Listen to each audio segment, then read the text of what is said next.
Hello there. Welcome to Revolution Radio, freedomslips.com, revolution.radio. This is Planet Collingwood for another. It's come around for another orbit. It's an open round table. My name is Monty Dean. A big thank you to Why Not and cohorts. I just caught the last closing overs of the show. Sounded interesting. As always, if you enjoyed the last 2 hours of the Y-Files, go to said websites, freedomslips.com or revolution.radio, and donate what you can within reason to keep this station afloat. We are 100% listener supported. The longest running crowdfunding project on the internet till someone tells me I'm wrong. Also 100% volunteer as well. So, yeah, we're all here helping out, throwing seeds, raising our vibration, and trying to have a good time. Basically, that's what it is. Once you're at the website, pop in to the merch store and buy T-shirts or caps or onesies for the little ones, and then pop into the chat room and hang out with like-minded, like-hearted, just liked people as well. And I think the archives is still going, so you can get that free as well. I'll try and find the information for that and mention it a bit later. I am at the moment in Melbourne, Victoria, Australia. It's 4 past the hour, Wednesday afternoon, coming from Lockdown 3, Lock Hard with a Vengeance. And I'm sure we'll chat about that and with many other things as well. If you'd like to join myself, and I already have a guest as ready because that's how I be prepared. I was in the Scouts. Excuse me. Oh, there's a cough button here somewhere. If you'd like to join, it is Freedom Screen on the old Skype. And if you're on my contacts list, just send me a message and I'll add you to the call. It is Monty_Dean.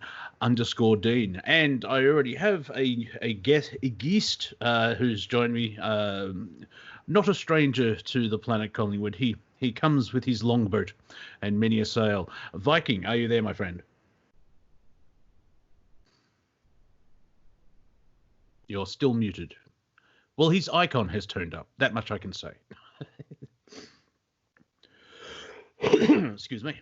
So while Viking figures out what is going on with his setup, I'll just talk about lockdown. I know Aust was on the last show, so if I'm repeating myself or himself or just repeating info, I'll figure, well, tough really, because I didn't hear it, but I'm trying to put it from a comedic lens, and basically it's stage 4. We're only allowed outside for an hour. Oh, there we go. Viking, are you there? I got it. Got a new mic here. No, that's all right. It's 2020. Nothing works. Yeah. So I'm in darkness. Got my candles lit, my crystal in hand. I'm ready. Ooh, sounds like we're on a date, ladies and gentlemen. All right. Well, if you got the vibe for it, that's good. I've got my light on and it's still light outside, but during the show, the sun goes down, so it gets dark. But why I'm sharing that information, I don't know.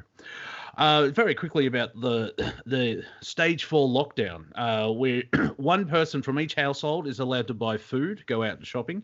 You're only allowed a 5-kilometre radius, which I'm going to guess it's 2.5 miles. So hopefully you live near a supermarket so you can actually go buy food.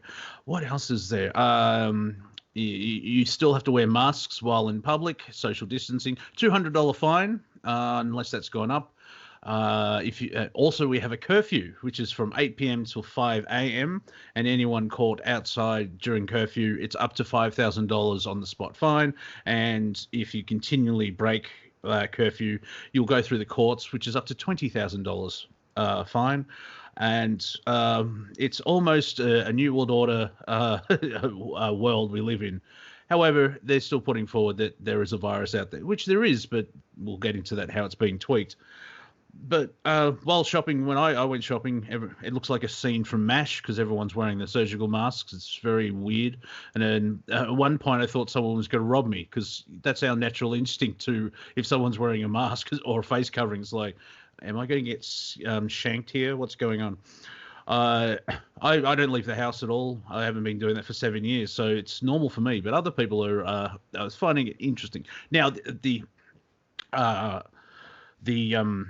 what's the word I'm looking for? The duration of it, I believe it is. We're September the 16th, I believe it is. It's 6 weeks.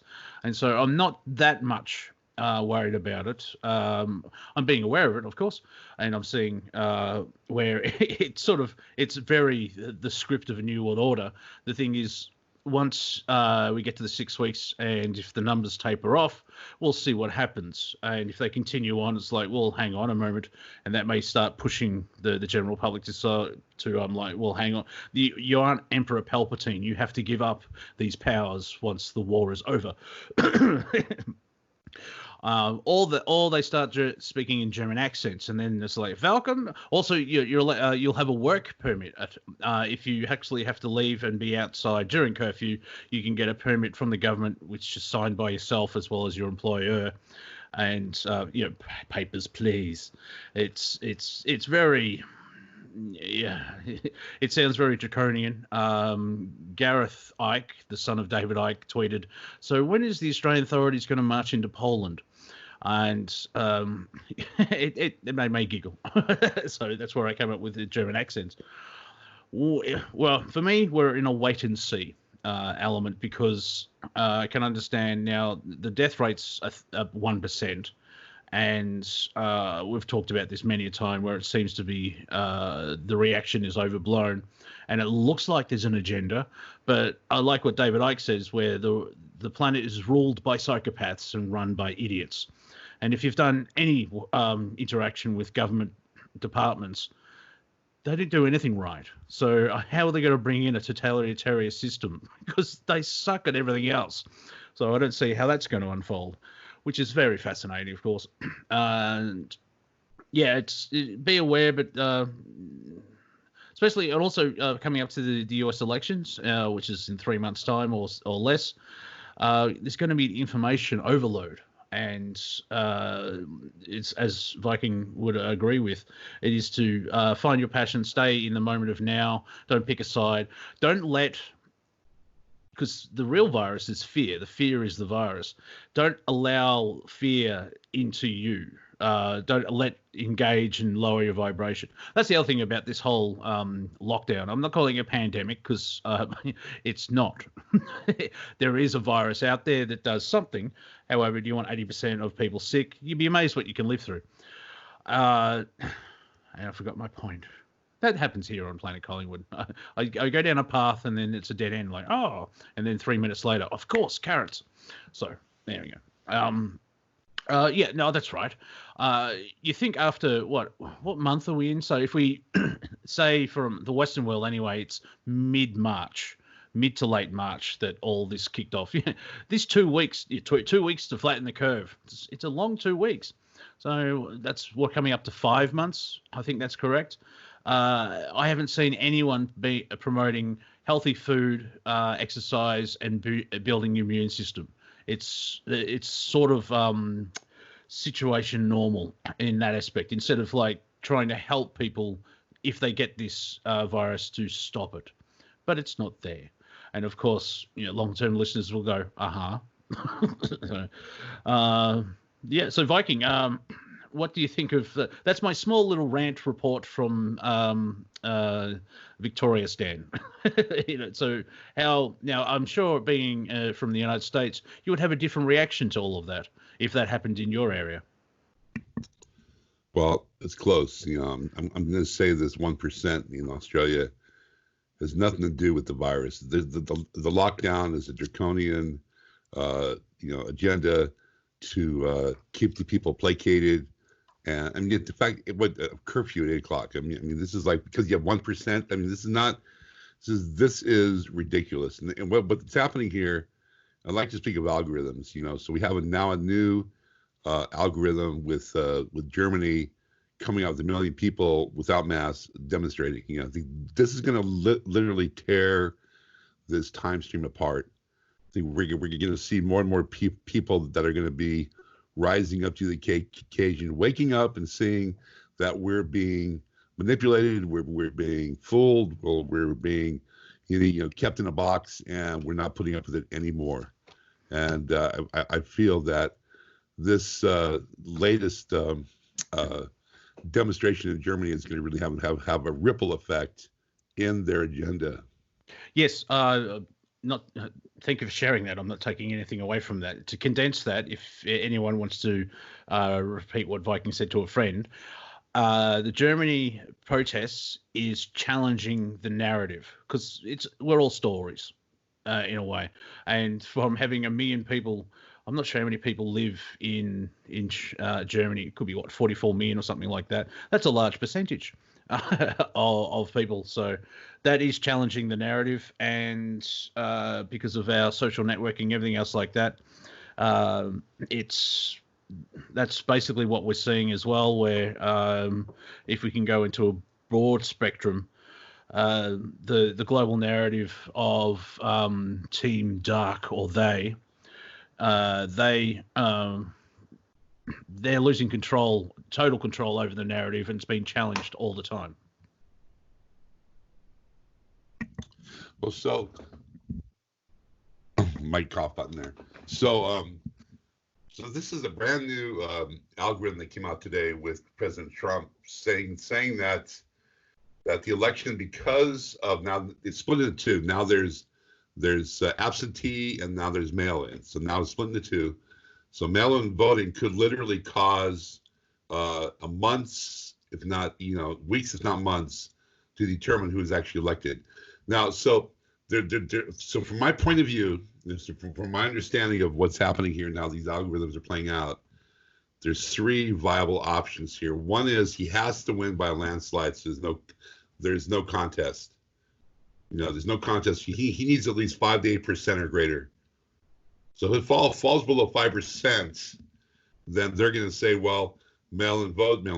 We have to count the votes, and if it's not decided within 30 days, then his team is out and Pelosi takes office. And this is what they're hoping for, is to cause so much confusion in the voting process that they can hijack the election.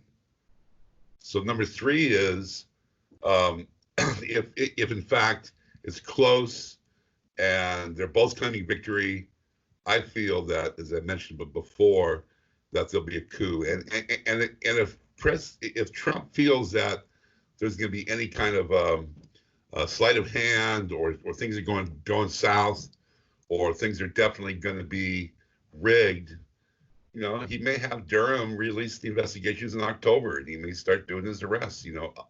Otherwise, if he has a landslide election, he will definitely be doing the arrests in December. Yeah, it'll be interesting to see what the play is. As we've seen in the last 24 hours, what happened in Beirut, things can change on a dime using a London taxi, because they can turn on a dime. Speaking of cars, because that's how I work my segues, we've been joined by Aust Paul, another Victorian. How are you in your northern suburb of Melbourne, Paul? Oh, it's not too bad. Like we say, it's lovely Corona lockdown as of 12 o'clock tonight. Yes, this is quite an amusing time we're going through. Although that's the business side of things, yeah. From the general public side, it started on Sunday. But anyway, yeah. Sorry, it's unrolling. Yeah, go ahead. Sorry to interrupt. Yeah, no, I'm similar to you. It doesn't really affect me. I've got a grouse scooter that I've got, right? So I can hoon up and down with my face mask. So it doesn't really faze me. I sit on my seat. I just boogie along, So, well, yeah, the other thing is that I'm sure Paul will agree with, because it snowed here in Melbourne, so that's a rare treat. 2020, yeah, everything's going to happen. We hardly ever get snow, not across all of the city, and it wasn't thick, but a large dump. Or my comedic brain. I'm just saying words, and my comedic brain's going thick. It's smart snow, but we're in winter. That's kind of the different thing about having face masks or face coverings. Most people would be wearing scarves or something like that anyway. Now I can understand while you're in the United States, say if you're in Arizona or California and it's over 100 degrees Fahrenheit and you have to wear a mask, that's very uncomfortable.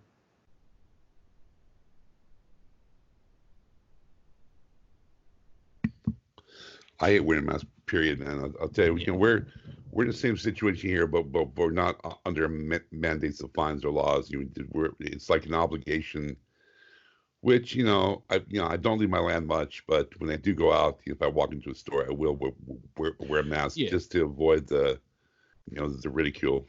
Yeah, you don't want that negative energy towards you. It's now some people said, "Oh, you're placating.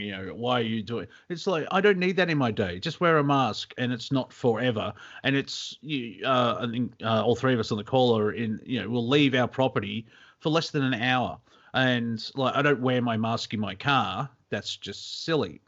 However, once I'm in the general public, walking to the car, to the supermarket and back, I don't have a mask, but I've got like I think it's like a type of muff. It's a scarfy thing that can turn into a beanie type, a neck warmer basically.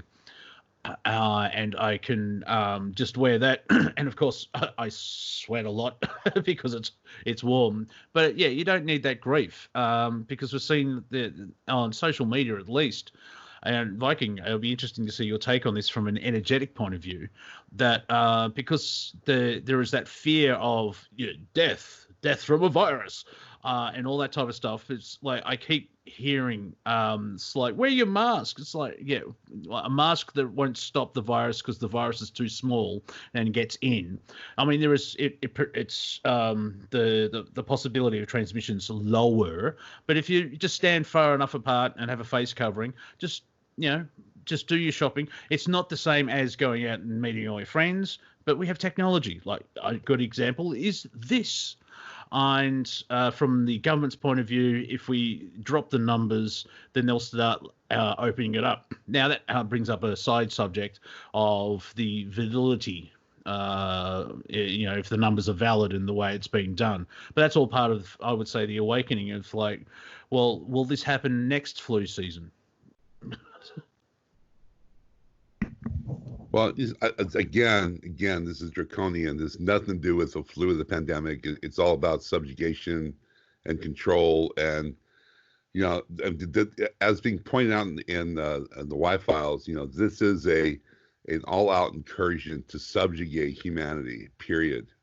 You're either awake or you're not awake. If you're awake, you understand that the futileness of wearing a mask and the fact that this so-called COVID is a distraction. It's not reality. But for those that are locked into the, lockstep of this regime, we'll look at it kind of from a dogmatic perspective, where, oh my God, and they're like wanting to chastise you and how dare you not believe in God, or how dare you not believe. It's very similar here because they're guarding old belief structures that they're not willing to let go of. They're not willing to understand that this is an opportunity. This is an absolute opportunity to wake up and see that we are being manipulated. We are being caught in their web. We need to cut the puppet strings and take a stand here and understand that what if what we're being told was a lie, and that we are now coming to our own understanding of our reality based on our own self-reflection. Yeah, like I was trying to explain what's happening in Melbourne, and it sounds very close to Nazi Germany or Stalin's Russia or everything. If you just had it on paper, you don't know where exactly it is. The slight difference is that there's a virus, and that's the angle they're going for. And so I guess it's my centrists, where apparently they're being attacked now because, like, oh, you think you're half death and you're half and half. It's like, no, you take the good bits from both sides.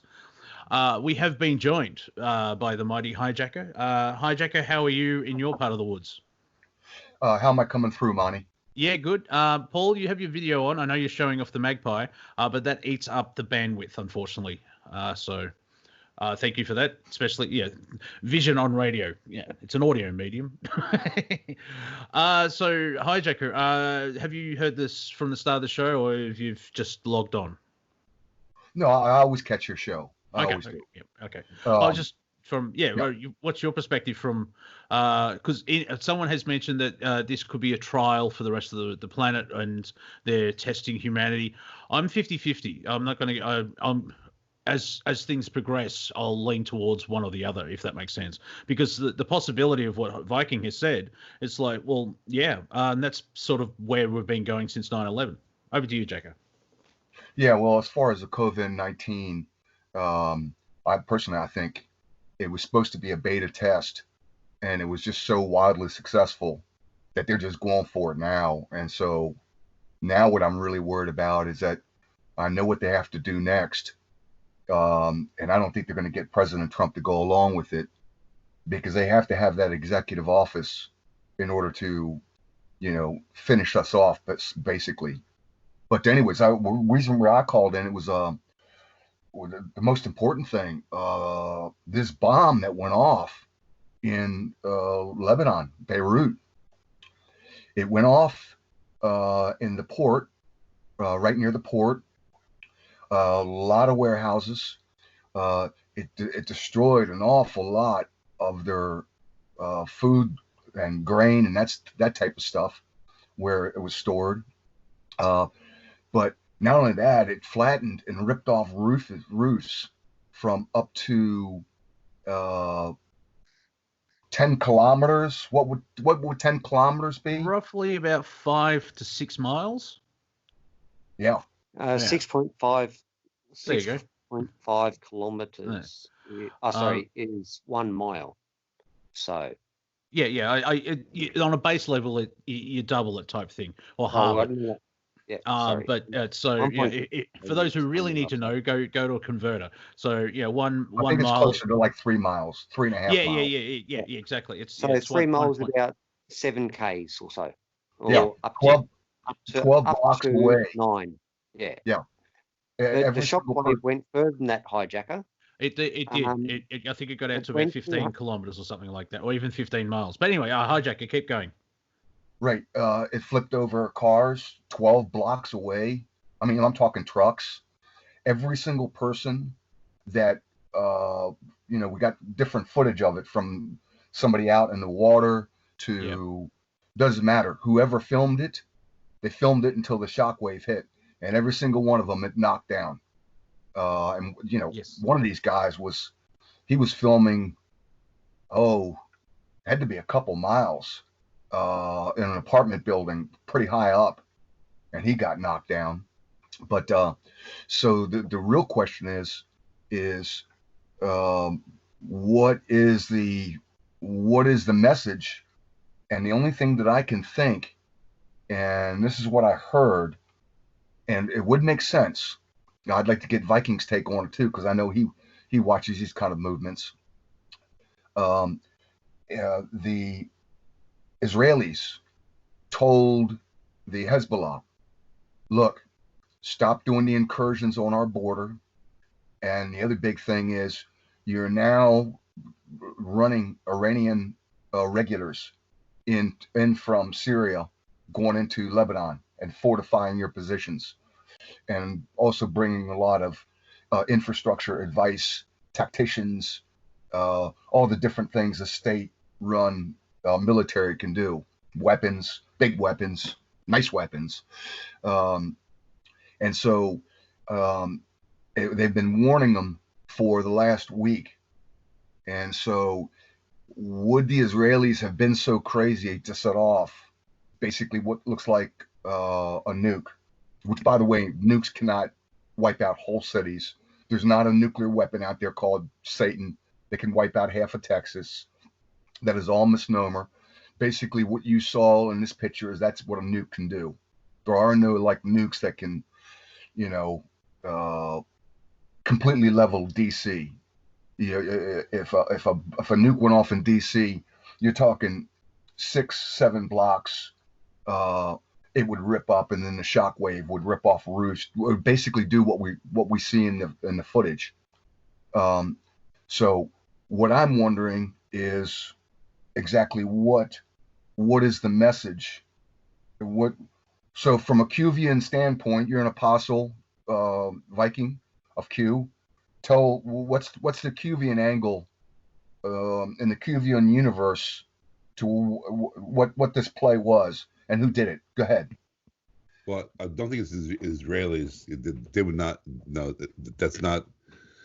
if anything, I think it's more of an internal struggle, and I think it's more of an internal a conflict of interest, interests. Actually, can I actually explain what it was?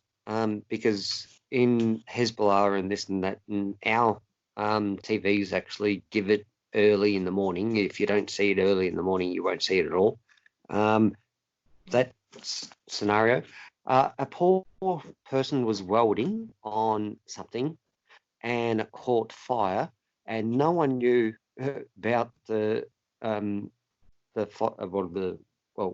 explosive devices and this and that. I can't really tell you because, I'm not too sure exactly if it was just fertilizer or if it was mixed with something else to make it cause. But there was a welder nearby, accidentally caught fire next to the storage joint.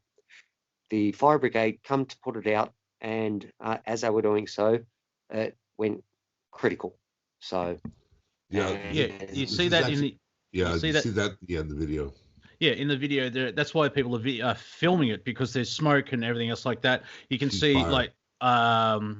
There's like little white flashes going off, that's where the idea of there may have been firework, like traditional fireworks in the warehouse. And then there's this massive boom, and there's like a white cloud type shield comes out and dissipates, and it's so big it pushes actual clouds out of the way. That's the sonic boom. Well, that's the sonic boom. That's the explosive boom. So, that actually went 200 kilometers away. Yeah, in the and the interesting cloud structure where it was red, and there's a lot of, hang on, what's going on here? So let's add another voice to the conversation who just popped on. It seems to be a car theme, because, you've got Ostpaul who fixes taxis, HiJacker, you could have a carjacker, and then you need a mechanic. Mechanic, how are you, my friend? Yeah, I'm up here making a stand on this little hill, and I'm in a fight. And I got some documents. I got an oath of office. I got some ordinances. I think I got some things that lead to a derelict of duty. And gentlemen, I've been talking about it a while. It's good to be here with everybody. A bunch of classy fellas. Monty, the HiJacker, Viking, Aussie Paul. Good to be here. Good to be here. Thank you. Thank you. I just want to double back, Monty, on that. Yep. What we looked at.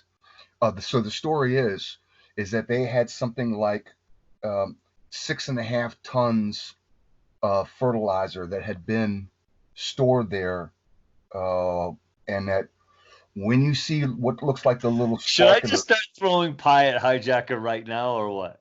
No, not really, because he's just explaining the mainstream story of what we're going. Go ahead, a bit later. In the second half, we'll get to the pie throwing. But because this would be the latest chess move on the global stage at this point in time, because of that's terrible. There's 78 to 100 people died. Thousands have injured. Infrastructure's been affected. It's Beirut, which, from the 80s, and it's been war-torn and everything else like that. 7,800 died? I thought it was just 2,200. Sorry. I'm lisping, and it's my bad accent. 78 to 100. It's in that range. No. I heard 2,200 died. Well, I only got, it's been an hour since I've looked at the thing. That's the other thing, we're trying to get news from corrupt news sources as well. So that's why we try and unpack these things to see what, a lot of people have died, because the first initial reports were only 10 people have died, but then it's jumped 10 times that much. And so, please continue on. Oh yeah. So just to finish off the story. So the Lebanese say it was fertilizer that was stored. That's what went off. The fire ignited it. Everybody was filming it. And the little sparklers that you see at the base of the fire was when what Aussie Paul says, it went critical. And then that's basically, they say, it's called a low yield bomb. They say Timothy McVeigh, he cooked one of these things up in a truck for Oklahoma City. But that's not totally true. That is not true at all. Thank you for saying that. Thank you. Well, right. That's the mainstream. Anyway, let me just finish. Yeah, go ahead. Yeah, let me just finish. So the Lebanese say it was an accident. The Israelis say, no, we did not have anything to do with it. Hezbollah has actually said, no, Israel didn't have anything to do with it. It was an accident in this warehouse where this fertilizer had been stored for years, actually. Now, the one person that's come out, and he would know, or he was fed disinformation because they want more like war. So President Trump came out in a press conference, and he says his generals told him that was a bomb. He says they didn't know what kind of bomb, but we've seen this before, and yes, it was a bomb. And so that's where everything lays with this unusual event. And then the other thing is I think it's been 75 years to the day. Let's see, since we dropped the first atomic on Nagasaki. But HiJacker, just for 2 seconds. An enclosed base and violently erupts is called a bomb, regardless on who created it or how it happened. You know, 6.5 tons is only 12 pallets. 4x4, 12 pallets is 6 tons. Well, actually, really, I heard other numbers. 260 tons. I heard. That makes more sense. Yeah, no. There's. I might be messed up on my tonnage. It could be 260 tons. That would make more sense. Yeah. Yeah, go ahead and check what the Lebanese said, but it was a huge amount, which I have a hard time in a poor country like Lebanon.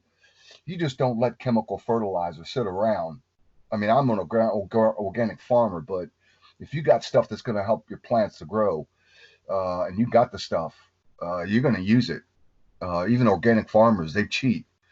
So, yeah, I'm fascinated by the building that was right next to it, where I haven't seen footage of the aftermath. So it'd be interesting to see how much damage is to that building. If we only knew someone who was explosive expert, because it'd be fascinating to see someone that diffuses bombs and, or the Bob Squad unit and all that type of thing. People that know what happens when they blow shit up. We need John Z. Be interesting. John Z, call in. If John's what we need to find the people who brought down Building 7. They could probably tell us. Well, that was just an office fire on the 12th floor. How dare you? I'm being silly. That's what I do. Because I like, it was 19 terrorists in planes. Then how did they cut the support beams in a 45-degree angle? Yeah, that's fascinating. Yeah. We'll keep talking about this, obviously, and it's very hard to say. Point at something and go, that's the definition of what's going on, because we don't know. The other thing is that we don't know what's going on. Go ahead. Right. The other angle. So you got the one model, which immediately everybody said the Mossad did it. That's what I thought. As soon as I saw it, I thought, damn, the Hezbollah kept crossing the border, and the Jews just finally said, enough of that. We'll go ahead and put a bomb on their capital, and then they got to be drawn back to dig out bodies. So that's what I thought. But the other, and then you got the second model. It's an accident, but there is a third model, and the third model is the Israelis already had the intelligence that the warehouse was already full of all of this fertilizer, and they go, look, we don't really got to do anything except start a good fire, maybe start a fire in the core of all this stuff, and then after a few minutes it's going to go critical, and then once she goes all at once. Once you put water onto it, yes, the steam would actually create a bevel, which would actually create more of a chain reaction. So but you do see the chain reaction in the footage. HiJacker, I do agree. But did you also know they were storing it there for over 7 years? Right. That's what they said. Over 7 years. So, everyone knows paperwork gets turned over every 7 years or so. Yeah, well, especially government workers. That's how they can try and keep us away and out of our entitlements, first. So if the government is not claiming it being a terrorist, then I mean they would be the first ones to actually claim it. No, Yeah, they wouldn't, Viking, because if they did say that it was terrorist or the Israelis did it, and now you're right. They wouldn't say the Israelis had done it because that would force Lebanon to go up against Israel and fight, and they're never going to do that. I did see a photo of someone high up in the government. I think they're leaning towards accident. I'm intrigued by what Paul said, where someone probably did some sabotage to make it look natural, but he was in tears. So there wasn't any anger. So I don't think there was that, it's a terrorist attack or anything else like that at the moment until they sift through the evidence. The other very quick thing is they're in lockdown, and that's hampering a lot of stuff to try and deal with this disaster. So it'll be fascinating to see what actually unfolds, and I'm sure Revolution Radio will be following this story for a while. Andrew Bartzis, the Galactic historian, did a post on Facebook saying it wasn't natural, and so he'll be sharing information in the next couple of days. So it'll be interesting to hear that take, and I'm sure I'll add that to next Planet Collingwood. But yeah, I'm not. I don't know if they have a president or a prime minister, but generally in shock and in tears. And so it's how usually when they do I'm not calling it a false flag, but as an example, when they do false flag, certain people know that things are going to happen and they have to act their reaction. He seems to have a genuine reaction, and he feels for everyone involved. Because I haven't seen anyone saying yes. Everyone's taken it on as a negative aspect. Like on Twitter, everyone, even in the entertainment YouTube community, they're talking about it, and they're all praying for Beirut because of this horrible disaster that's happened.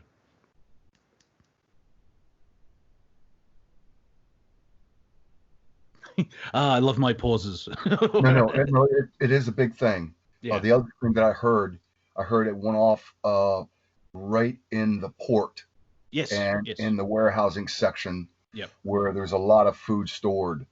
So they think that it's going to actually cause like a micro famine because of the food shortage. So the nations of the earth are going to have to start probably shipping Lebanon some food, grains and stuff like that. And if it comes by sea, where will they park it? Because it was in the middle of the ports as well. So it's. Well, they're gonna have to fly it in. Yeah. And but yeah, the outpouring of grief towards that, because with everything that's happening in 2020, like I've seen a joke of like, did anyone have massive explosion in Lebanon on their bingo card, which is just a way of using humor to deal with the energy of it all. It's 2020 is very interesting. It's definitely one for the history books, and we'll have to see how it unfolds, because like if we want to play the what if game, what is the benefit of doing this? Like who if you follow the money or what is someone will benefit from this, maybe because it's only happened in less than a day.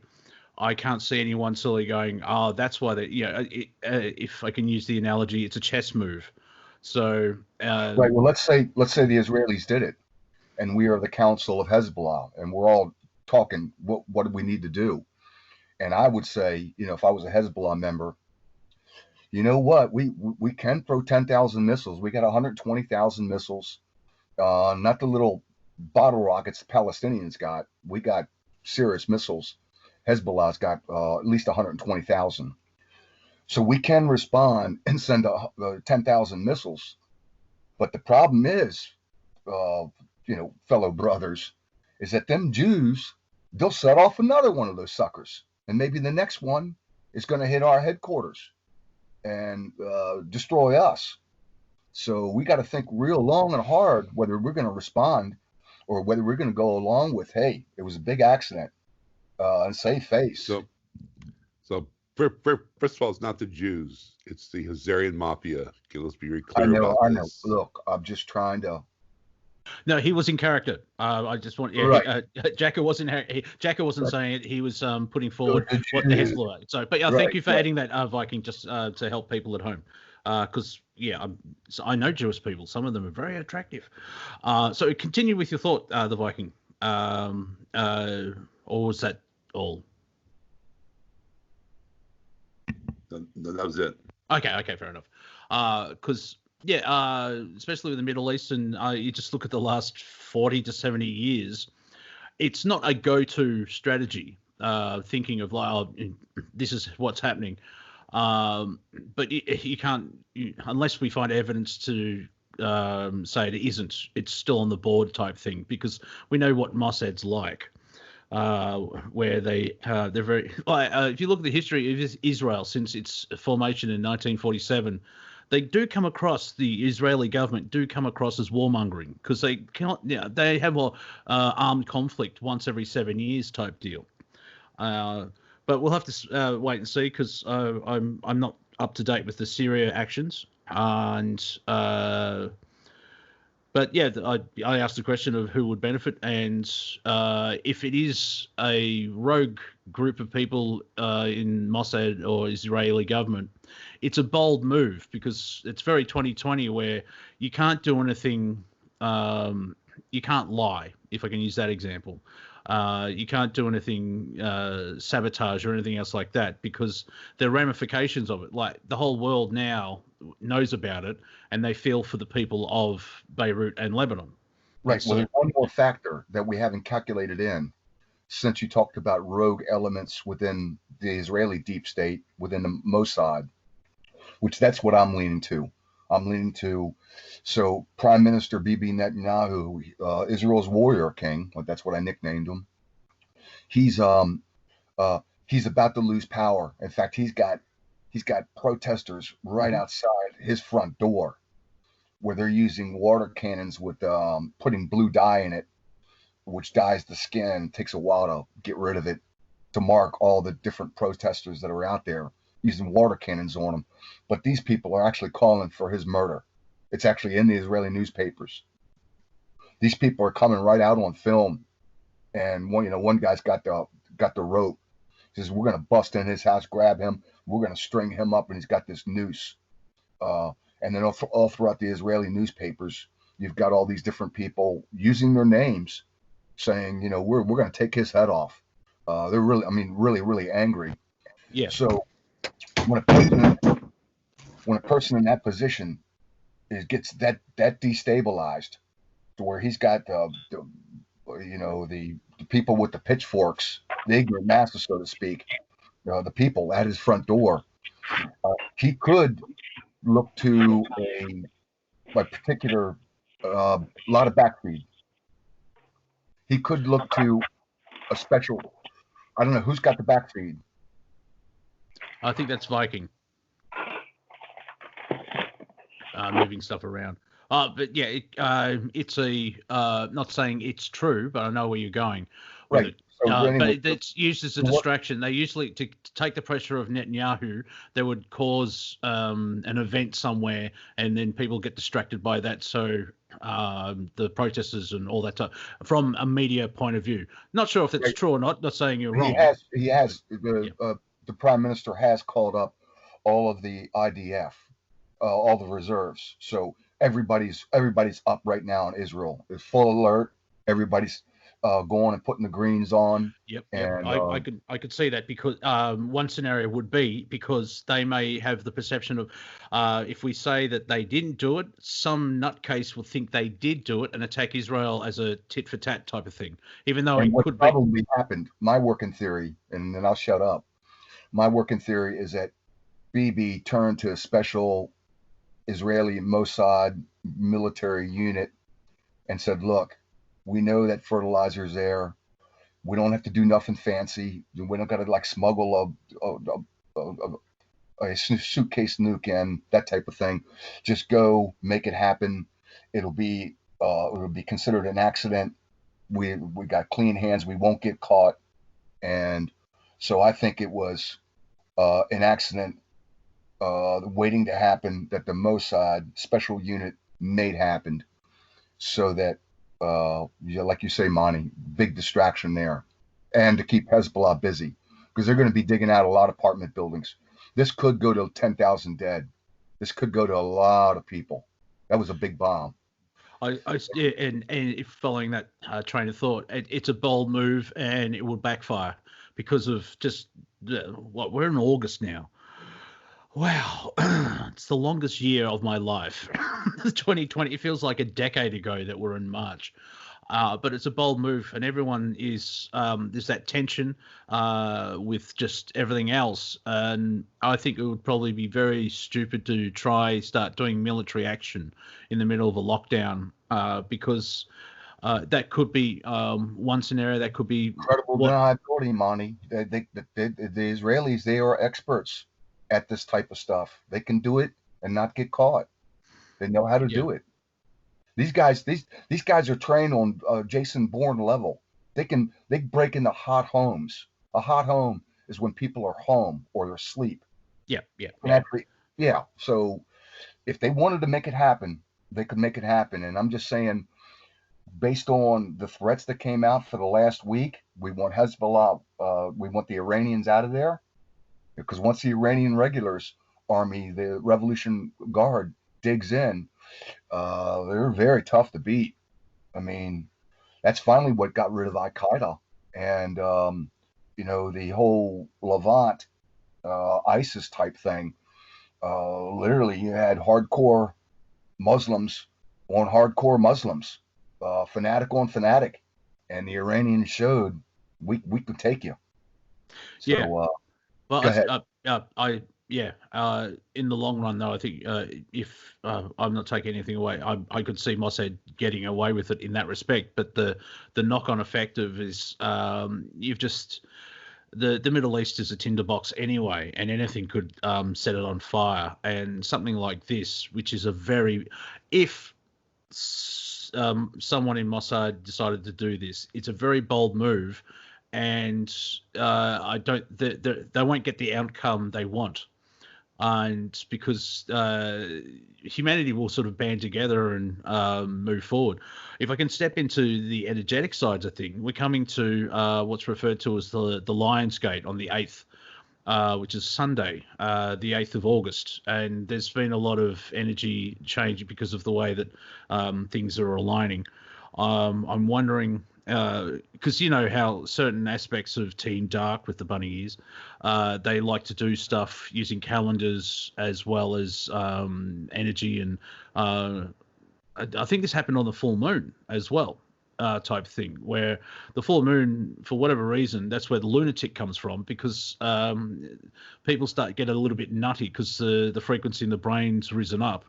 And if everyone's on walking on eggshells because of the virus and lockdown and everything else like that, then you have this type of thing. Be interesting to see how the planet reacts. Oh yes, the best thing about that one is Pink Floyd, the lunatics on the grass. Yes, because stay off the grass, but it's the earth. I want to be on the grass type thing. So. Nice. Well, it was a Pink Floyd thing, but anyway. Yeah, I know. Yeah, but that was Roger just pointing out. Smash Authority, walk on some grass that has a sign saying "Keep off the grass," and it's like especially here in Melbourne and Victoria, the rise of the anti-masker, where anti-masks guys are now up there with anti-vaxxers, and just the fecal matter being thrown around social media because of everything that's unfolding. It's they're not being polite. That's the nicest way I could say it, because they're blaming other people for the situation instead of, for me anyway, it's like, well, we'll wait 6 weeks and see how we go. If it continues on. Go ahead, Viking. No, Monty. For your instance, is that the police or the people? Which bit? No, what you're referring to was actually a question. Well, the police are taking the brunt of it from sovereign citizens and anti-maskers, and that only works when you have millions of people like in Germany stand up. But if it's a one-on-one situation, you've got no hope, because you're battling narratives, basically. Viking, because we're coming up to the break, so Viking, please chime in. No, I was going to say that I'm still getting that this is an internal affair, not just internal, but there's some sort of a hand or claw that reaches over, that region. And this was designed, as you pointed out so succinctly, to create almost a human sacrifice, because this is a very powerful time. Lionsgate is coming up, the full moon. This is a very powerful expression, and I believe that this is probably another 9/11. Actually, Viking, I went ahead and checked on the SRA, that's the Satanic Ritual Abuse Calendar. And so here's what it actually says. So August 1st is Lammas Day, and that's the Sabbat festival, feast, sun god, harvest season begins. And it is blood, animal, or human sacrifice, any age. But on August 3rd, which is just within range of when this happened, the Satanic Ritual Abuse Calendar has satanic revels, satanic revels, sexual, oral, anal, vaginal, herb gathering, female 7 to 17 years old. You can just go ahead and Google SRA with these dates. So you're right. It is though some sort of demonic hand did reach over in that area, because you got right on this date satanic revels, and so the next big one is the fire festival on the 24th of August. Well, again, I'm seeing this web that's encumbering that whole region, not just Lebanon, and this was designed to create huge fear and chaos, because they might have been on the verge of again, the awakening process here is happening throughout this planet, and this is what they do when people get close, or if a region starts to wake up. They have to create pain and suffering. They create chaos. It keeps them stapled into this 3D paradigm. This is their tactic, and this is their stratagem, and this is what the COVID is all about. This is what all this mass writing is all about, is to keep us, locked in with a judgment, with fear. And again, to me, I finally got it 2 days ago. I'm looking at this whole thing playing out. It has to play out, but we don't have to get involved. We do not have to get involved. It has to play out, because the more it plays out, the more people that wake up. It has to play out to the end. They are on contract. They are on contract to play out in order to wake up humanity. And let's let them do their worst, because as they do their worst, we are forced to do our best. Yeah, without what I was going to say, Viking, maybe, Monty, when we come back, we can do a little breakdown of the election, because that's the other big and really important thing of where we're going with this election. And we're getting newspapers from Japan that basically saying that there's already been a coup with Trump and his military generals, and they have no intention of turning the country over to the Democrats because of all the machinations of what's going on with China. But so maybe we can talk about where this election is going to go, because I think we're down to 90 days now. I think we're at the 90-day point. Well, I just saw on social media that the peaceful protesters, giggle, in Portland started a fire at the front of the courthouse. And it's like they're not protesting, so they're committing crimes: arson, assault, theft, and attempted murder. That is not protesting. The 1 million march where Martin Luther King did his famous speech, "I have a dream," that's protesting. That's actually going out and saying, this is what we think, and we share, and we want a better way. If you throw rocks into a Starbucks and steal everything in the till, not really protesting. But we are at the break. This is Planet Collingwood, Open Round Table. My name is Monty Dean. You're awesome. You're on Revolution Radio. Stick around, and we'll be talking election right after these short messages. Welcome back to Planet Collingwood, Open Roundtable. My name is Monty Dean. If you enjoyed the last hour, please go to freedomslips.com and donate what you can, so we can continue sharing and having Studio A and B up for Revolution Radio. 100% listener supported, so everything that you can give is much appreciated. And then Monty, what about you? Where's your bowl at where we can throw a couple shekels to you? If you go to my YouTube channel, which is Wafer Thin Entertainment, there is a PayPal donate button on the site, and you just click on that. And if you've got PayPal, you can donate to the channel, which is me. And I'm up to 3 donations, and I'm still trying to get over the shock of like someone likes me, but it is much appreciated because it helps out where you can, type thing. You know, give because you love to, type thing. So, if you're on YouTube, please like, subscribe, and share. I'm up to 327 subs, which is pretty good because at the start of the year I only had 2. So the ball is rolling, and people seem to be enjoying it. Last week's show's up to 117 views. So also, gentlemen, I actually put in the description, I put guests, and I put all your names. So you're becoming celebrities on Planet Collingwood. So well done. Actually, I should introduce. Thank you, Aust Paul, for popping in. He may come back a bit later if he can. Thank you for helping out in the first hour. I am actually joined by the Viking, the HiJacker, and the Mechanic. I should change my name to the Mont because everyone's got a "the" in front of them. So let's delve into the United States election, and seems to be the spiritual war, or whatever's happening on the planet. Yeah, well, Viking, Viking laid out a couple of different. Let me finish. Let me finish. Let me do the intro, because the United States election seems to be the front line of, dare I say, control. And with everything that's been happening, that Revolution Radio has been sharing, of course, for a long time, but especially this year, a lot of rioting and so forth and such, all happening mostly in democratic areas of the United States, which is kind of fascinating. But we'll get into that, how the Democratic Party, the demonic party, as well as a tidbit as well, which I'm sure will slip in somewhere with the election talk. The full body cam arrest of George Floyd has been released as well, and a lot of stuff that we didn't know now is known.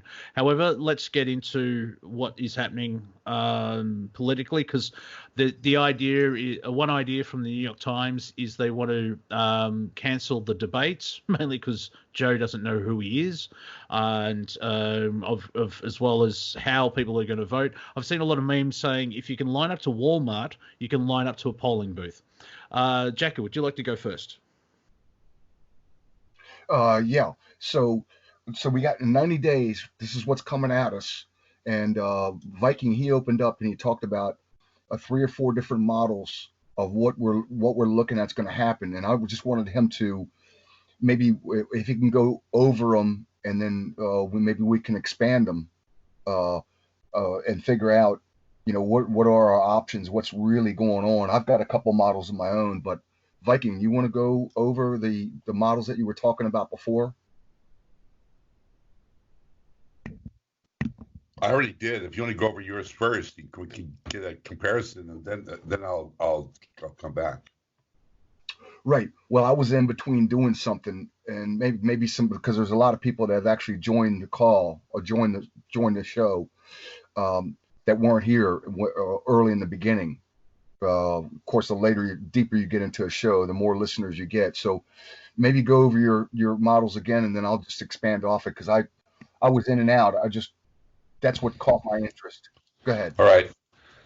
So today, President Trump was really in an interview, and he was saying how so there's absentee and there's mail-in. So the mail-in is the reason why this COVID fiasco has been, it has become an incursion upon mankind, is to keep us housebound, and they keep it perpetuated, with all these false tabulations and false deaths and false, new cases have all been proven to be, just their way of lying their way into their agenda, so they want to keep us housebound so they can, during the election, force us to vote.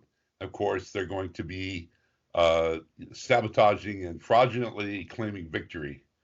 So what's happening here is, of course, the deep state has their agenda. The White Hats are countering it. So Trump today said, it could be that with these mail-in votes, there could be a probable cause that it could take weeks, if not months, to decide the election. Because it could be, just absolute boondoggle, which they want, because if it gets delayed for more than 30 days, then the Trump tenure gets removed, and Nancy Pelosi or somebody they elect will take the presidency. Well, that's not going to happen. That's their Hail Mary. It's their Hail Mary down the field. This is their last shot. Boom. So in order for this to be averted, there has to be a landslide. If you're showing up at the polling station, I mean, you have to vote all red, all the way down the line. Is it red or blue? I can't remember. Red. Red. Thank you. All red. The reason why I say that is because when I was in high school, it was actually reversed. The Mandela effect reversed it into what we currently know as red being Republican. So you have to vote all red in order to create a landslide. If it's not greater than 5 or 8%, there will be a contingent, and if the contingent occurs, and they contest the votes, it could create where both parties claim victory. And Nancy Pelosi 3 weeks ago already said that no matter what happens, they're going to have their inauguration outside of the Capitol. I mean, these algorithms are already being put into place. They're showing their hand. They're showing their hand that they're not going to allow whatever happens during the election to have a firm result. They're really trying to keep us housebound, mail in. Whether it's absentee or mail-in votes, that want us to be subjugated so that they can rig the election. This is their main objective. And if it's close, they will create a contingent where they'll claim victory with Trump, and in doing so, try to delay it 30 days so that they can take office. Well, so what I feel is going to happen is if it gets close to the election, Trump sees that this whole mail-in fiasco is not resolved, I think he's going to cut Durham loose. I mean, actually cut him loose and go for the throat. And if it happens after the election, I believe there'll be a coup. And, of course, with Trump with the military, they're going to do mass arrests. I mean, whatever happens here from October to December, we're going to see absolutely insane results of their throwing everything up in the air to be able to masquerade a victory. That they're going to try to masquerade a victory, and how Trump and his team and Q deals with this, I think is going to be, again, cutting Durham loose and letting him go after the FISA-gate abuse of Spygate, and mass arrests. And I think it's going to be absolutely insane, because it's going to cause an extreme amount of civil unrest. Of course, they can still have the terrorist group, because Antifa is registered international. It is a terrorist group. And of course, yes. Black Lives Matter is one of their under their umbrella. So yeah, I feel it. Yeah. So they will basically go in with not only just the Federal Reserve and National Guard, but they're going to bring in, the military to literally lock it down. So those are my 3 current algorithms of how this can turn out. One question: how does the Electoral College fit into this? Because because basically, in a way, the popular vote really doesn't mean anything, because you've got the Electoral College, and we've seen that a couple of times in the last 20, 30 years. So if the Electoral College has picked, all right, we want Trump, apart from all the yelling and screaming and tantrums from the Democratic Party, isn't that basically that's all above board and legal? If the Electoral College, same thing which happened last sort of election. Yeah, so, but he'll have to get at least 5 to 8% or greater in the electoral vote, in the Electoral College. In any kind of vote, because you have to understand, the Democrats are going to claim that not all votes have been counted. because of the mail-in voting, right? Yeah, that's the popular vote. So, but okay, yeah. I just wanted because that could But be the a way. popular vote creates the electoral vote in the districts of Pennsylvania. It's a wild card state. Florida's a wild card state. California's a wild card state. In order to get to electoral, you have to be able to have people voting. If not all the votes are counted, how can you determine that, right? Yeah, fair enough. HiJacker.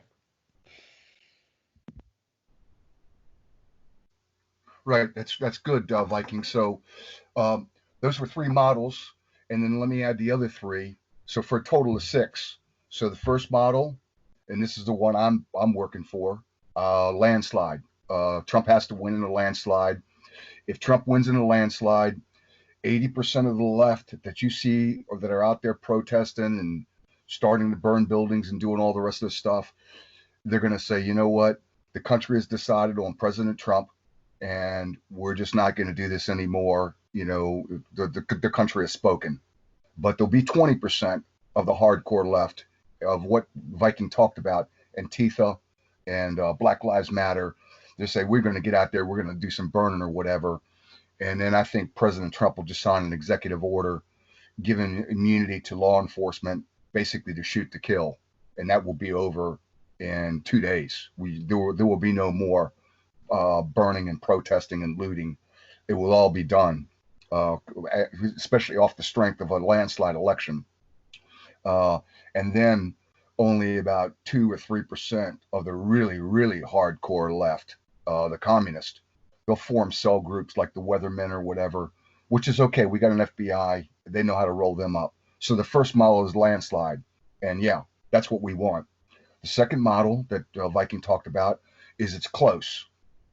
And so it's close, and they'll be saying voting irregularities. We're not going to certify this.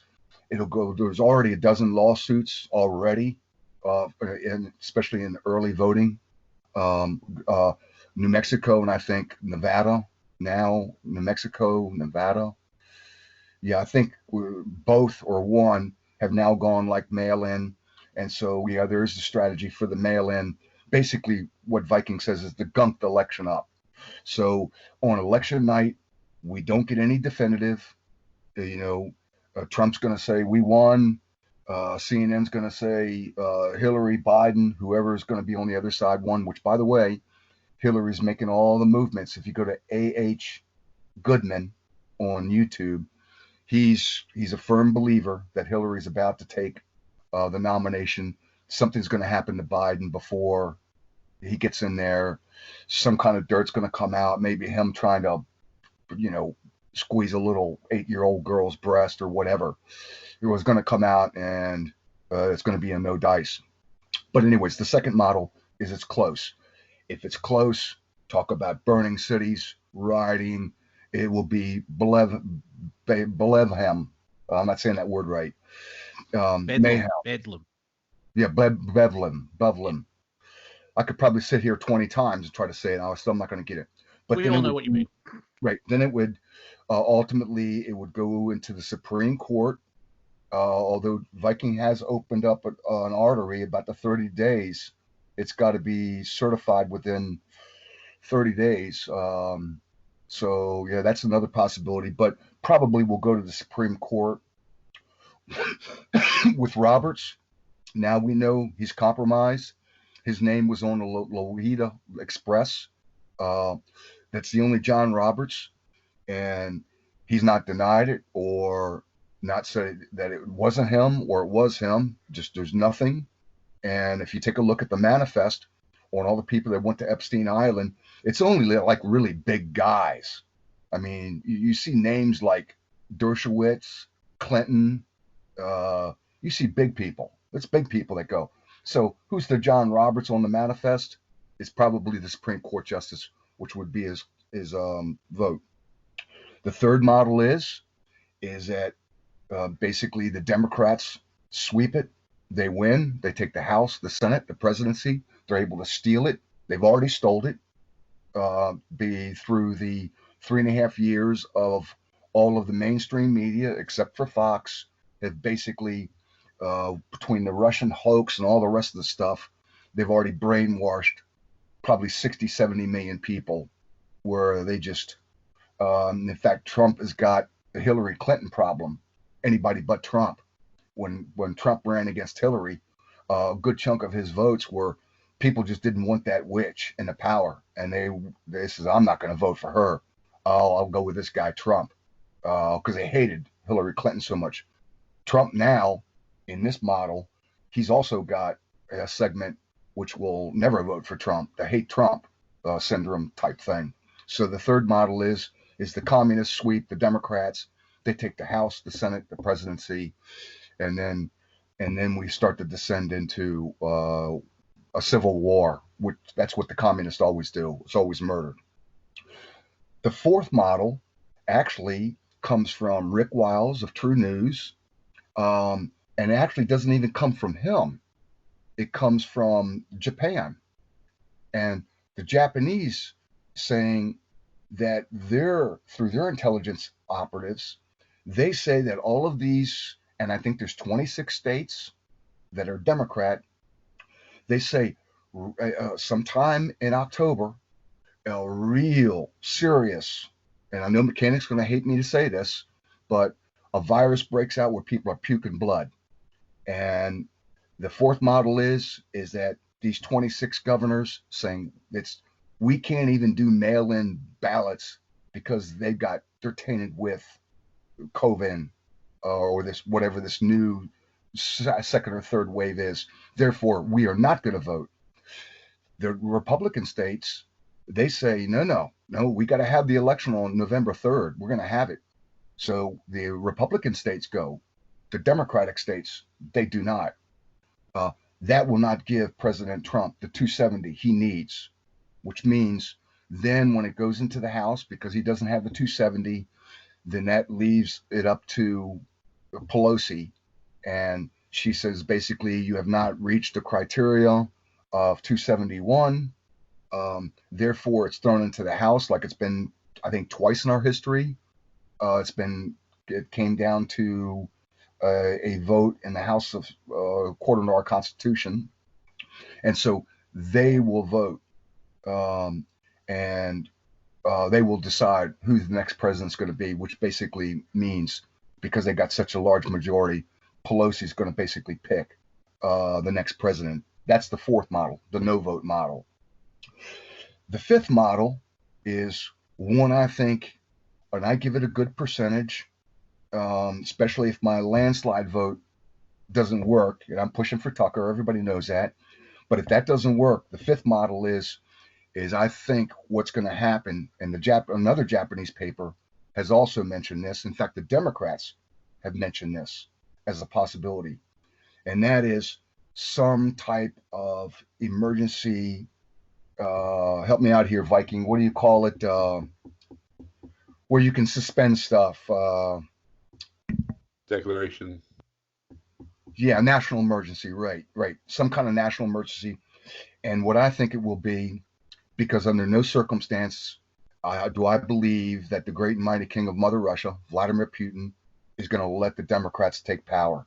And if he even suspects that they're going to get control of the United States government, I think he's going to run his own op.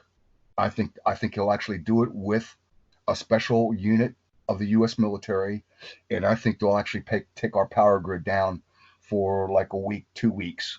And they got the full capability of doing it. They've got the sniper rifles with the exploding 88 shell bullets. They can do it. They can cut the power lines.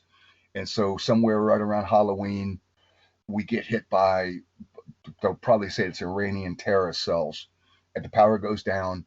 And so November 3rd comes and goes with no power.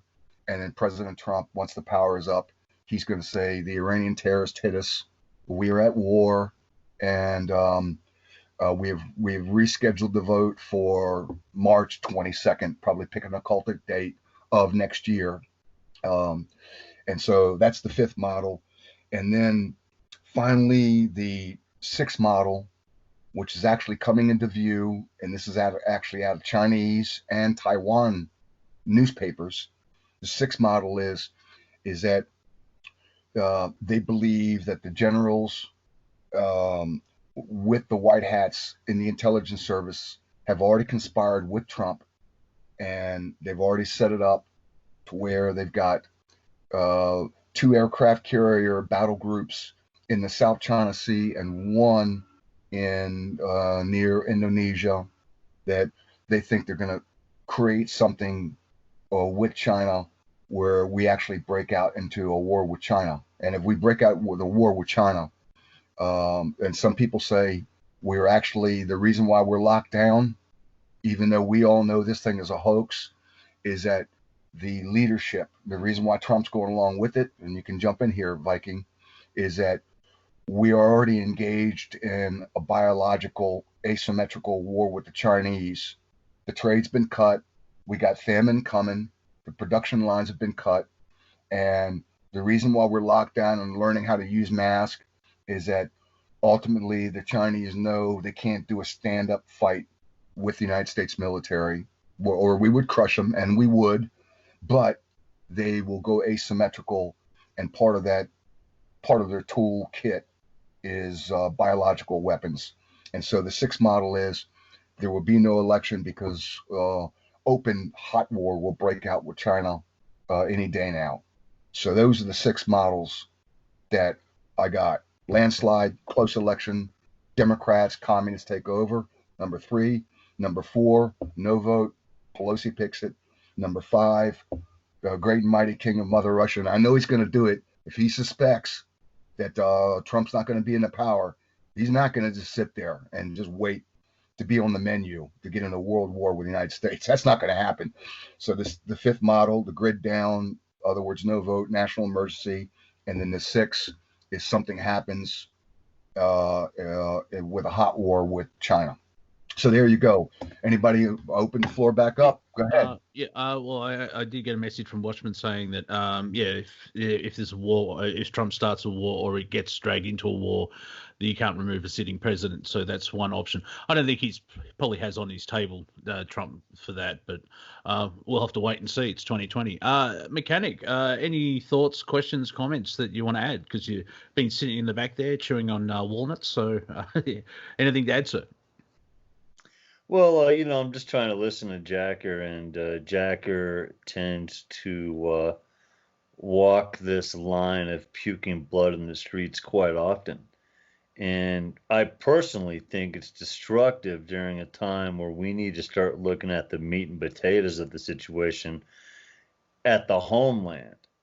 And in America, because that's the only country I can speak with the absolute knowledge of where this meat and potato movement needs to be.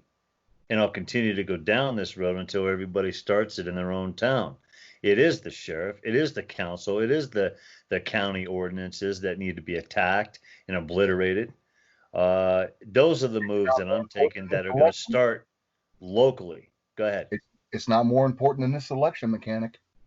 Listen, these sheriffs need to act regardless of who the president is. These sheriffs need to act on the behalf of the Constitution. Period. I don't care who's running. I don't care who the president is. It doesn't make a bit of difference. If you got the right sheriff, your county's got hope. You're talking about the 7,000 kingdoms, the shattering of the 7,000 kingdoms in the American law enforcement power tree. Don't worry, you'll get your wish if the communists take over, Mechanic. We don't want. You don't know what my wishes are. If you did, you wouldn't be throwing that at me. Come on, that's not going to stick over here.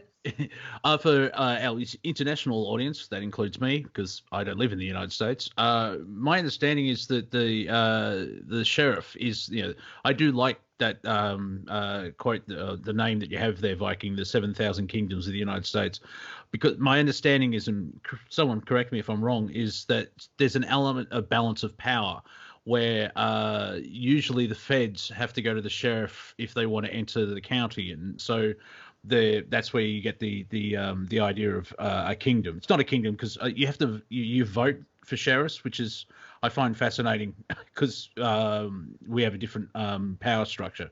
Yeah, right, man. You're actually right. Before, like, there's been 4 times I've had both the FBI and 3 times the Secret Service, a total of 4. Have come out to where I live to interview me. and they come out with a pair of agents. But what they've always done, and this is what I noticed, they always come out with the sheriff of a deputy sheriff is with them. Yep. That actually is the one that actually knocks on the door. And what they do is they come in, the deputy sheriff opens the front door, and he just stands there. And then in the living room or the kitchen, wherever, then we sit down, and then the Secret Service start to ask questions. Look, we got this, and there's an interview. Yeah. Right. So yeah, you're right. Before they can actually go into a county, all 4 times, doesn't matter if it was South Carolina, Washington State, or Florida. Yeah, I got hit in Florida too. Always the same thing. So, because that idea has popped up of starting from the grassroots up, because you even have the interesting conversation of federal rights and versus state rights. Viking, did you want to chime in? Yeah. So what I'm seeing here is that the White Hats, the Q, the Trump Council, they've infiltrated the deep state's strong arm here, and I think they're gonna know what they're gonna employ, before it happens. And my understanding and what I'm seeing here is October is going to be a massive exposure to the point where whatever they try, it's going to fail, and it's going to wake the masses up. I still see Trump winning by a landslide. After the election, he's going to do mass arrests, between November and the end of the year. And I think that we're going to be going into a jubilee in 2021. This is my outlook, and it's I have to maintain a positive stance here, because I do believe Trump knows, and the Q team and the White Hats know they're 4 steps ahead. They've always shown this. They've delivered this to be true. And even during these riots, they knew what was going on, but they had to let them happen to show the absolute absurdity of the government, both in the mayoral and the gubernatorial prospect of letting these riots take place. They're just, they're shooting themselves in the foot. And again, I'm seeing the next 3 months play out. It has to play out. You don't have to go there. I'm just saying you can sit there, as Q says, watch it like a reality show, but you don't have to get involved. Yeah. Here's your problem. Viking, 40 million unemployed. We now got anywhere between 30 and 50 million Americans that are on the verge of eviction, that can't pay their rent. Now, I know Trump did something today, or he says he's going to sign an executive order where you can't throw all these people out. You can't have millions of people thrown out. Listen, so what he's doing here. I mean, what's the plan here, Viking? So what he's doing here is, because the House has negated his payroll tax, he's going to do a tax holiday. Now, this, there are people being evicted, but jobs are starting to become available again, since the a lot of people didn't want to go back to work because they were getting $600 a week. Well, that ended. But so in order to stimulate the economy, to create a liquidity, he's going to, I believe, this month do a tax payroll holiday is the new word. That's the new algorithm where nobody's going to pay payroll taxes. So what it's going to do is bring 30% more income into the household. Just imagine that. Imagine 30% more income into the household, and what that can do to actually bolster. It might take 6 weeks, 8 weeks, 10 weeks, but people will be almost, just coming out of toxicity will be incredible. So he's going to try to create this liquidity so people can now have enough money to pay all their debt and even have enough money to spend. And I believe that this is part of his plan. So you think he's going to, and this would be very important, what Viking's saying. So what Viking's basically saying for people who are not Americans and who don't understand our political system. They understand that the economy drives, whether somebody gets reelected or not. If it's a good economy, in fact, I think there's like historical records on if an economy is going really good and everything else, and then the president gets reelected. But what Viking's talking about is that there's going to be another stimulus package, and this would actually be a way in which it's going to be an executive order. He can't do it through the stimulus package because the House has already denied it. He's going to do an executive order creating a tax holiday. Right. So basically, what Viking's saying, and this is important, because if the Israeli Zionist, let me put it this way instead of saying the Jews, if the Israeli Zionists around Trump want Trump to stay in the power, then you're going to see some kind of movement of what Viking's talking about, where Trump, through executive order, he's able to patch up the next 90 days, make sure nobody gets evicted. They got the money that they need, and then basically the deep state, white hats, gray hats. I'm with. Go ahead.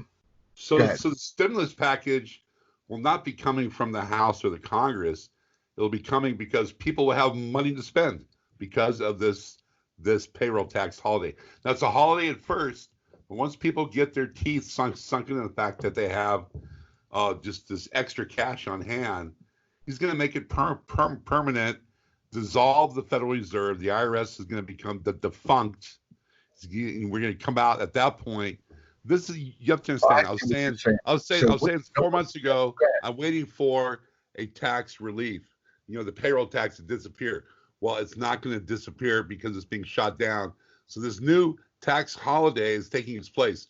Once this occurs, you're going to see the beginnings of a gold-backed asset. You're beginning to see the forgiveness of all toxic fiat debt, student loans, credit cards, mortgages.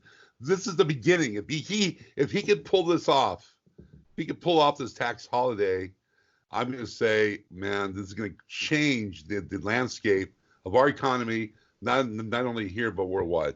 Well, tell us the mechanics of what you're exactly talking about. How people are actually going to get the money in their pocket. Well, again, the paycheck that comes to you. Let's say, for example, you're earning $3,000 a month. Well, you have $900 that is being held back because of payroll tax. Well, imagine having that $900 now just coming to you freely, right? You're getting your entire paycheck, right? Your entire paycheck now comes, and now you have an extra. Now you have an extra 30% to create this cushion for all of your liabilities, rent, PG&E, Comcast, whatever your liabilities are. Now you have a liquidity. Now you have a liquidity to start stimulating the economy. So instead of the stimulus coming from fiat currency and helicopter money, which they're trying, 90% of the helicopter money is actually trying to bail out banks and big businesses and the bond market. The stimulus will come from the fact that people will have 30% more. So it's going to the commoners. It's going to, the lower middle class and upper middle class people will directly get an infusion that will absolutely just be more than anything the friggin' House can approve as stimulus. The stimulus will come directly as an incursion, not an incursion, an availability of more liquidity in your paycheck. Right. So what Viking's saying, now I get it. So what's Viking saying? If you make like $30,000 a year, 22% of your tax, and it's kind of universal for everybody, 22% is basically Social Security, and then there's like 8 or 9%, which gets you up to about 30%, or other type of taxes. So what Viking's saying, he's saying that, like, if you're a typical taxpayer and you make $30,000, you made $30,000 last year, Viking's talking about if Trump does this executive order, basically him putting 1/3 or $10,000 check directly into your pocket. Am I right or wrong? Viking, go ahead. You're muted, Viking, if you're trying to talk. Viking, is that what you're saying? There we go. Yeah, but it'll be incremental. It'll be by the month, so you'll be getting enough to cover all of your debt, and you'll have enough to be able to go out and buy stuff, because commerce is about, and liquidity is about people being able to spend money, and this is how he's going to create it. I mean, again, this is so masterful. If this occurs, because they say it's a holiday. It's not going to be a holiday. He's framing it as a holiday. What he's doing is preparing the global economics for a Nasara and Jassara situation, where the next step will be gold-backed currency. The next step will be the fiat currency's demise, and all debt under the fiat currency will disappear. Again, debt under the fiat currency will disappear because it will no longer have effect. And if that happens, I've had the idea, if you just get rid of the central banks, the world will change in 3 to 6 months completely, because how did Rand Paul say that sucking sound in the background? That's the national debt from the Fed. If all that money and the interest and the debt and everything else like that, if that didn't go to a privately owned bank, which has made everybody into an economic slave, everyone would have more money. Prices will probably actually drop.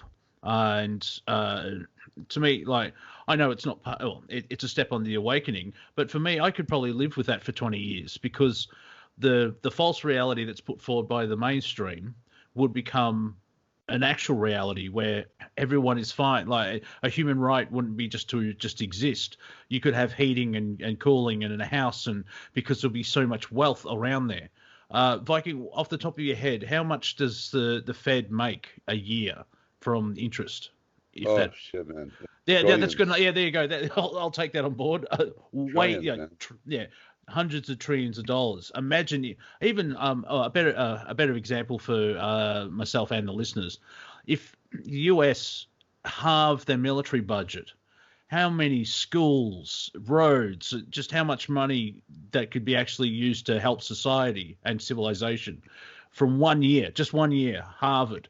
You would see the benefits so much more, because if everyone is stuck in that scarcity and lack and poverty, you'll notice crime will go down, because not everyone's trying to hustle and stay alive. You'll go from surviving to thriving.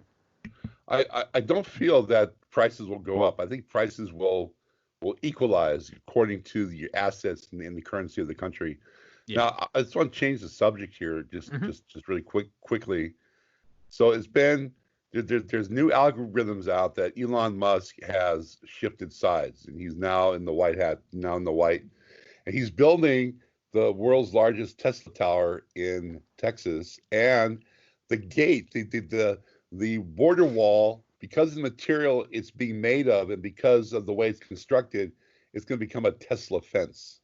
Now this is brilliant. I mean, it's actually brilliant, and the Elon Musk is literally now working for the benevolence of humanity by building the world's largest Tesla tower. I've seen some of that sort of in his tweets, where he keeps poking the communist bear, and ironically a bear, but he was like he was having a go at Marxism and everything else like that. He wants to move from California to Texas, and so I think he's had enough. And he's probably seen someone's just said 5 words to him, and there a connection's been made. It's like, well, hang on, because he's on a high from the SpaceX mission, where the first time in 40 years? When was the last time that man splashed down from a capsule? And no one died. It came in. It was only $1 billion apparently, instead of NASA's $19 billion. And he wants to go to Mars, have a base on the moon, doing all this stuff. And so he's feeling a bit giddy, because he has been successful in the mission that he wants. No idea if I'm going to leave the planet. I'm happy where I am. my cynical mind came out and said, like, yeah, that's right. Let's run away from our problems. We've destroyed we're trying to destroy the Earth, so let's spread that stupidity further out into the solar system. However, by the time that happens, where will we be? Type thing. Go ahead. Well, here's a news flash. The cabal Nazis are already on Mars, and they all know this. You know, I mean, it's not in that realm of information, that hierarchy. They know that the Nazis are on Mars, backside of the moon, and they're actually mining asteroids. So, I mean, going to Mars, I think, is more of a slow drip. You know, wakening up the public to the possibility. Oh, yeah, we can go to Mars, but you know, it actually. I'm not sure if we're going to be able to. I think at that point, there's going to have to be a treaty made with the cabal. But like when you're in an intergalactic trade system, you have to back off of your aggression. So it'd be interesting to see how we interface with the cabal Nazis once we get to that point of travel. Right, Monty. I want to make 2 points, and I don't want to pick a fight with Viking. 2 points about the previous subject. So. Can I just jump in here for 19 seconds? Mm-hmm. Okay, so what Viking's talking about, this is going to be a precursor to the election. If Viking is right, and you see President Trump sign this thing where, you know, you can't throw people out of their homes, and they're going to do this tax vacation, or what did you call it, Viking? A tax holiday. Tax holiday. If you see that, that means that Trump is going to win in the landslide. The Israeli Zionists that are around Trump have already arranged it, and this is the way it's going to go. And you can pretty much, like you say, put that in your pipe and smoke it. Trump will win in a landslide, because that's the economy, and that means what they're going to do is they're going to patch things up all the way up for the next 90 days. No mass evictions. And people got the money in the pocket, and they should go off without a hitch. The deep state will move in. The white hats within the deep state, they'll move in and make sure that Trump wins in a landslide. My second point is what Monty brought up about, you know, if you didn't have this military budget. So when you add up welfare, food stamps, schools, infrastructure, not Social Security. If you add up all of the different things that we all use in common, parks, museums, all of that, if you add all that money up, it would not equal the amount of money that goes into the military industrial complex. That's how much money. 50% of the U.S. budget is military. The other 50% would be like what you would call socialist type of endeavors. And so just to let you know that. And then Monty made another point.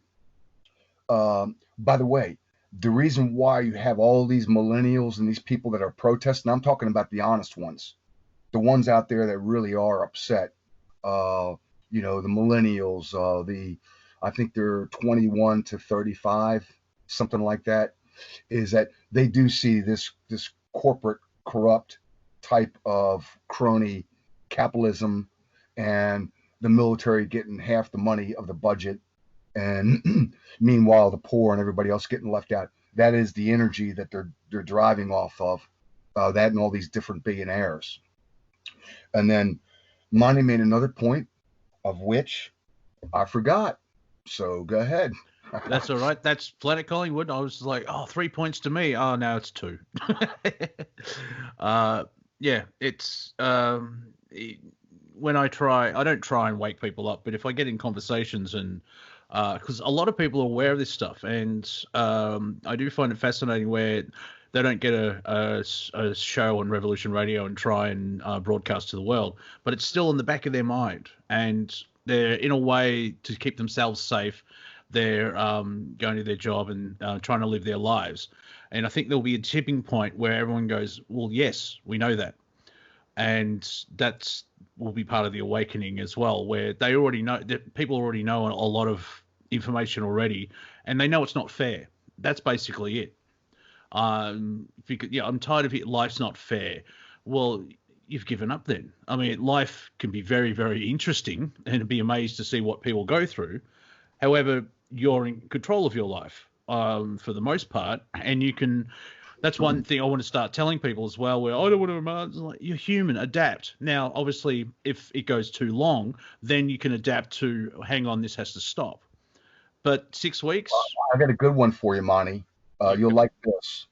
So I listened to this guy, and he does these prayers on this network. It's actually over on RBN, like 9 to 10 or something. But anyways, from the birthstone, this is a quote. He comes up with all these really interesting quotes, and it's interesting, his particular ministry. But from the birthstone to the tombstone, the stone that's in between is called the grindstone. So I thought you would like that. Yeah, no, life is not fair. It's not. Well, it can be if I'm going to go. I got this Russian guy. I don't know his YouTube account, but this Russian guy goes all over the world. He like goes into the slums of Venezuela. He goes into North Korea. He goes into Nigeria, and he basically shows how basically 70-80% of the world live, and it's nothing but crime, kidnapping, grinding poverty, food prices off the charts, and he goes into exactly how all these people live. And if you live in a white Western country, you're like you would almost be considered like a god king compared to how most of the people of the world live. No, God, this is purgatory. I'm convinced of it now. Go ahead. I think what I'm trying to say is that we can make life fair, and that's what we're doing. Because if we make our countries awesome, because people have it so much worse than us. That is true. And certain people go, well, they take that negative and go, oh, well, I'm all right. Well, no, there are people worse than us, yes, and we aren't having a good time either. So if we make ourselves much better and it's fair, that will spread around the world. And by getting rid of the Fed and the economic system that we're in, imagine if Africa, instead of being economically raped for centuries, if you actually had true investment, that Africa would be, it's a continent. It should be up there with Europe and the Americas and Australasia and everything else like that. If it wasn't all just a small group of bankers who think that we're all useless eaters and they're just sucking the energy out of us, be it workload as well as taxes and everything else like that. I can see, I'm not sure how we get there yet, 100%, but I can see we're all living our happy lives where we don't need to, we won't have 70% of the planet living in poverty. Does that make sense?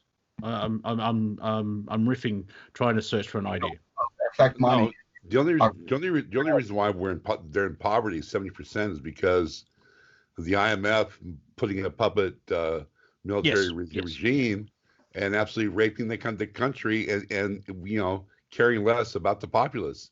I mean, this is coming to an end. It literally is coming to an end. Yes, and people like ourselves are trying to have a better life here, and that means getting rid of the IMF and the biz counts and the Bank of England and all that type of stuff. There'll be a knock-on effect across the whole planet. Well, it's happening as we speak. As I mentioned last week, the Vatican's down, the Buckingham Palace is down. They're down for the count. They've been arrested, and they're pouring boatloads of money back into to different treasuries around the world from these two institutions. The monarchy is being quarantined in Windsor Castle. It's happening. He's got to be patient here. It can't be a big blow up because again, it's information bins. People cannot handle even a tenth of what's really going on. I mean, Tom Hanks being a broker for children in the Endocrine. I mean, it's just like It's just like, it's just, Ellen DeGeneres, and Kimmel and Fallon's show being taken off the air because of their, the atrocities against humanity. It's like they can't handle it. So you have to understand it has to play out. It's going to play out. Okay, And in doing so, it's going to wake a lot of people up. I hope you're right. And so, Monty, Viking, listen, I hope you and your apostleship with Q, I hope you're telling us the truth. We will know. You will be vindicated. If President Trump comes out and he signs an executive order where he prevents this, they say it's between 30 and 50 million Americans, most of them in apartments, but a lot of them also in homes, are on the verge of eviction. If he comes out and he stops that and he puts money in their pocket, then the deal has been done. And what Viking is talking about, you're talking about a Trump landslide. And then after the Trump landslide, you got the indictments and you got the whole bale of wax. So I hope that is the plan. I hope. You notice how the House is holding up the stimulus bill. They're holding up because they know how successful the last one was. The last one was, the last one actually put more money in people's pockets than they realized. People didn't want to go back to work because their unemployment check was making more than what they're making at their job. So this is why they're stalling. They're stalling. And this is why Trump has to come out now with the executive order. One more bill he signed today. He bailed out the national parks. All these people that say, what has Trump done? What's Trump done? Orange man's bad because he wears adult diapers. He has done so much, more than the past 7 presidents. He has brought in so much industry. I wish he could spend $2 quadrillion because he's spending quadrillion fiat dollars, and it's fake money anyway. So who cares? This is the way he sees it. He sees his fate. Eventually, in the next six months, it's going to disappear anyway. So might as well spend as much as I can. He bailed out the national parks. He brought in steel industry. He's bailing out our major corporations that, Caterpillar, Boeing. We have to have these indices in this nation here. He's bringing back manufacturing. He's bringing in pharmaceutical drugs back to the country with Kodak. He's done so much, and he's doing more. And it's freaking the Democrats out, freaking them the hell out. I agree. Jackie, if I have a moment, please. And the Democrats, by their actions, is showing their colours. Why are they blocking the stimulus package? Who do they represent? Obviously not the people. We're heading towards the end of the show. Go ahead, HiJacker. Right. Well, that's I knew we're heading to the end, and you triggered one of my responses for our international audience out there. The reason why America is on lockdown and you're not. For instance, your schools are open, your businesses, pubs, all your industries working in Europe, all the place, and Americans basically been banned from traveling to all places except maybe Turkey, or I think you can cross into Mexico still. It's because what Monty basically was talking about. We got the guns.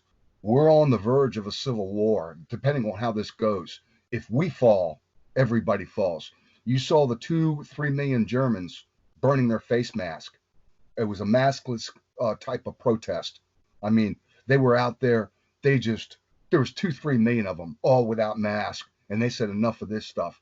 If America falls, we fall. And then the final thing, Monty, in your notes on your YouTube thing, if you can put the 6 models of the U.S.